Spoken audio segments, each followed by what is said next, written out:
Por la tarde en la Ciudad de México.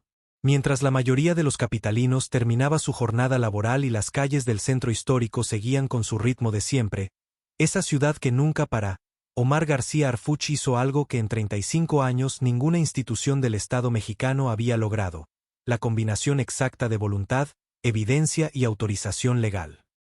Abrió el archivo sellado del cardenal Norberto Rivera Carrera, y dentro de una carpeta etiquetada como Asuntos Sensibles Confidencial, encontró algo que cambia para siempre cómo entendemos la relación entre el poder de la Iglesia, el poder político y el dinero del crimen organizado en México. Detente un segundo en esto: 35 años. No 3 décadas como las cuentas suizas de Raúl Salinas, sino 35 años en los que ese archivo existió, se fue llenando, se guardó y permaneció intacto mientras el país pasaba por terremotos, crisis económicas, alternancia política, escándalos mediáticos a medias y una guerra contra el narco que dejó decenas de miles de muertos. 35 años en los que los documentos estuvieron ahí. Papeles originales, grabaciones de audio, listados con nombres, fechas y anotaciones escritas a mano por el propio cardenal sobre cómo manejar lo que nunca debía salir a la luz. Y lo que esos papeles revelan no se mide solo en cifras o en pruebas judiciales. Tiene valor porque conecta 3 décadas de encubrimiento sistemático de abusos sexuales dentro de la Iglesia Católica Mexicana con las redes de protección política y económica que, de manera indirecta, terminaron beneficiando a las estructuras del cártel más poderoso que ha tenido el país en los últimos 20 años. Antes de entrar en detalle sobre lo que había exactamente dentro de esa carpeta. Los listados, la correspondencia privada, los registros de transferencias y las grabaciones de audio. Hay que entender el contexto. Porque sin saber quién fue Norberto Rivera Carrera y qué peso tuvo su figura en el entramado de poder religioso, político y económico de México durante más de 3 décadas, es imposible medir la verdadera importancia de lo que pasó esa tarde en la capital. Norberto Rivera Carrera no fue un sacerdote cualquiera que subió discretamente en la jerarquía. Fue el cardenal primado de México, la máxima autoridad religiosa en un país donde más del 80% de la gente se declara católica. Dirigió la Arquidiócesis de México desde 1995 hasta 2017, un periodo que cubrió algunos de los años más turbulentos de la historia reciente. La alternancia del 2000, el crecimiento explosivo del crimen organizado, la guerra contra el narco de Felipe Calderón y la consolidación del CJNG como la organización dominante en grandes zonas del territorio.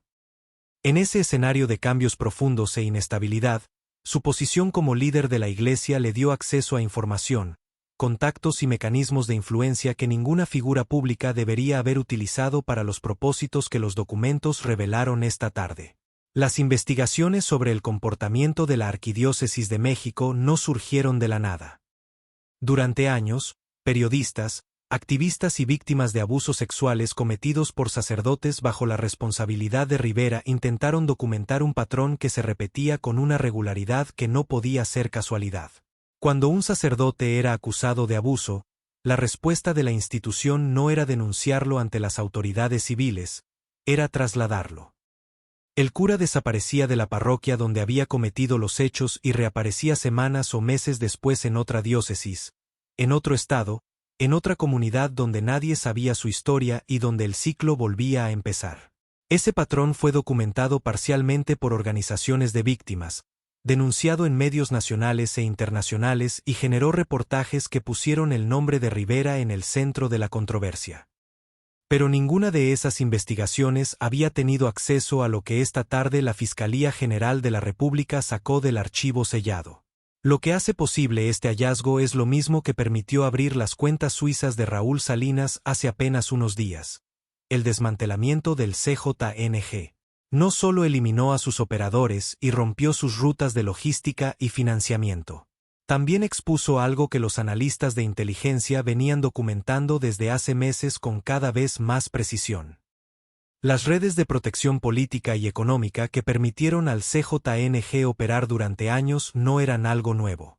Tenían raíces, estructuras heredadas y conexiones con instituciones que en la mente de la gente representan legitimidad, no criminalidad. Y algunas de esas conexiones pasaban por la Iglesia. Cuando la inteligencia de la Secretaría de Seguridad cruzó los datos de los decomisos después de la caída del Mencho con flujos financieros y redes de influencia, surgió un patrón imposible de ignorar. Ciertas transferencias de dinero hacia cuentas eclesiásticas, hechas a través de empresas fantasma en diferentes estados, coincidían perfectamente con los mecanismos de lavado que ya se habían identificado en las últimas redes del CJNG. No era casualidad. Era continuidad. Alguien que conocía esos mecanismos los había vinculado con estructuras que tenían credibilidad pública y suficiente opacidad para pasar desapercibidas durante años. El archivo del cardenal apareció en ese análisis como un nodo que no se podía descartar. No era cualquier conjunto de papeles. Era la documentación interna más delicada de la Arquidiócesis de México durante el periodo de mayor influencia del crimen organizado en la vida del país. ¿Tú sabías que mientras en México se hablaba de la Iglesia como pilar moral, había sacerdotes siendo movidos de una diócesis a otra para protegerlos de la justicia, con el conocimiento y la firma del cardenal? Escríbelo en los comentarios, porque la respuesta que de la mayoría dirá mucho sobre qué tan hondo ha calado esta historia en la conciencia de los mexicanos. La conferencia de prensa de García Harfuch empezó esa tarde con la misma puntualidad y sobriedad que ha caracterizado toda esta ofensiva. Sin espectáculo, sin dramatismo exagerado. Solo documentos sobre la mesa, peritos detrás y un tono serio, porque lo que se estaba contando ya pesaba suficiente por sí solo. El hallazgo principal, explicó Harfuch, se dio dentro de una carpeta específica marcada como Asuntos Sensibles Confidencial, ubicada en la sección de acceso restringido del propio archivo interno. Un secreto dentro de otro secreto. Lo que contenía esa carpeta se divide en 4 categorías que los peritos empezaron a procesar desde el momento en que el archivo fue asegurado. La primera son los listados. Registros detallados, hechos con la precisión de quien sabe exactamente lo que está documentando y por qué debe quedarse interno, lejos de cualquier autoridad civil. Nombres de sacerdotes acusados de abusos sexuales contra menores y adultos vulnerables en la Arquidiócesis de México entre 1985 y 2015. 3 décadas de casos con fechas, nombres de víctimas en varios registros, descripciones de los hechos y anotaciones manuscritas del propio cardenal sobre cómo manejar pastoralmente cada uno. Esa frase, manejo pastoral, hay que detenerse en ella, porque es la clave. En el lenguaje de la Iglesia suena a atención espiritual y reconciliación. En la práctica, según las anotaciones, significaba traslado, sacar al sacerdote de su parroquia y enviarlo a otra diócesis, muchas veces en otro estado, sin informar nada a la nueva comunidad. Significaba orientar a las víctimas hacia procesos internos de la Iglesia, no hacia la fiscalía. Significaba mantener los expedientes dentro del archivo y nunca dejarlos salir. El número de casos supera por mucho cualquier cifra que se hubiera manejado antes en investigaciones periodísticas. No son 5, 10 o 20. Son décadas de casos acumulados con una sistematicidad que descarta que fueran errores aislados. La segunda categoría es la que tiene el impacto político más directo en el presente, porque une el encubrimiento interno de la Iglesia con el poder del Estado mexicano en la época del PRI. Son cartas, memorandos y comunicaciones privadas entre el cardenal y altos funcionarios del gobierno federal y del partido. El contenido se describe como acuerdos de silencio mutuo. La Iglesia se comprometía a no amplificar escándalos que afectaran al poder político, usando su influencia sobre millones de fieles. El gobierno, a cambio, se comprometía a no impulsar investigaciones que dañaran a la jerarquía eclesiástica, facilitando donaciones y protección institucional. Algunos de los nombres que aparecen en esas cartas todavía tienen presencia activa en la política y la economía del país. La Fiscalía no los reveló públicamente porque la investigación sigue en curso, pero Harfuch fue claro, los nombres están ahí y las pesquisas ya avanzan. ¿Cuántos de esos nombres crees que hoy siguen apareciendo en eventos públicos y actos de iglesia como si nada hubiera pasado? Escríbelo en los comentarios. La tercera categoría conecta directamente el escándalo eclesiástico con la investigación del CJNG. Son registros de pagos y transferencias entre empresas fachada y cuentas ligadas a la arquidiócesis, desde finales de los 90 hasta mediados de los 2010. Empresas con domicilios en estados con poca supervisión. Actividades que no cuadran con los montos y patrones típicos de lavado. El análisis muestra que parte de esos recursos terminó beneficiando indirectamente a redes vinculadas al CJNG. No porque el cardenal financiara conscientemente al cártel, sino porque la opacidad financiera de la arquidiócesis, parte de esos acuerdos de silencio, creó un canal perfecto para mover dinero de origen ilícito a través de capas de intermediación. La cuarta categoría son las grabaciones de audio de reuniones entre 1990 y 2010, donde participaban el cardenal, otros jerarcas eclesiásticos, en algunos casos, interlocutores externos. Se habla de casos concretos, de cómo contener escándalos, de evitar que expedientes llegaran a la fiscalía y de recursos para comprar silencios. ¿Por qué alguien guardaría grabaciones tan comprometedoras?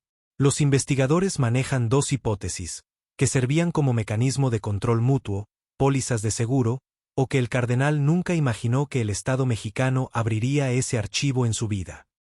Mientras tú ibas a misa los domingos en los 90 o en los 2000, mientras tu familia prendía veladoras con fe, en un archivo sellado se guardaba exactamente cómo se protegía a quienes abusaban de los más vulnerables dentro de esa misma institución. Escríbelo en los comentarios si eso te mueve algo, porque esta historia no es solo política. Es personal para millones de mexicanos que crecieron en la fe católica y merecen saber la verdad. Cuando Harfuch habló ante los medios esa tarde, con los documentos visibles sobre la mesa, su mensaje fue directo. Hoy encontramos en el archivo del cardenal Norberto Rivera algo que prueba un escándalo profundo de la Iglesia mexicana. No solo se encubrieron abusos durante décadas, sino que se usó la institución para proteger a poderosos y mover recursos de origen cuestionable. Lo que estuvo oculto 35 años hoy sale a la luz. La verdad duele, pero el pueblo mexicano tiene derecho a conocerla. Esa frase no es retórica.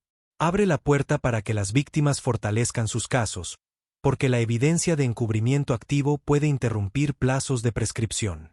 También fortalece carpetas por lavado de dinero, cohecho y asociación con estructuras criminales. La pregunta inevitable es, ¿por qué nadie lo hizo antes? Hay tres razones.